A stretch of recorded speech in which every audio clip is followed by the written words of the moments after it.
right, now let's talk about the part that you guys been waiting for. I know y'all a bunch of dirty dogs. You want to know about our dating life over here, right? So it took me a little bit of time to understand. Like, you guys got to understand, this was like 11 years ago, before we had all this information on the internet about the differences between American women and women in other countries. Back then, we just thought that all women were the same, right? But now we're getting so much information about how women in other countries are different.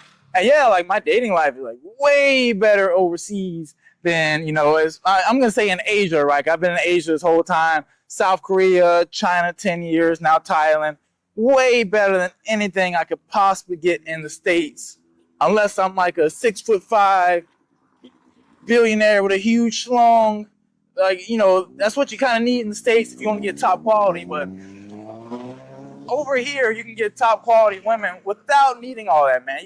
If you're a guy who has like a, decent salary, you take decent care of yourself, and, if you can speak the language, it helps if you're good looking, if you work out, if you got a nice body, all that stuff helps. But generally speaking, the playing field over here is way better. I see what guys are dealing with in the States, and, some guy told me a story of how his fiancée broke up with him after her ex-boyfriend got out of jail. Like, those kind of stories, I hear those kind of stories pretty often.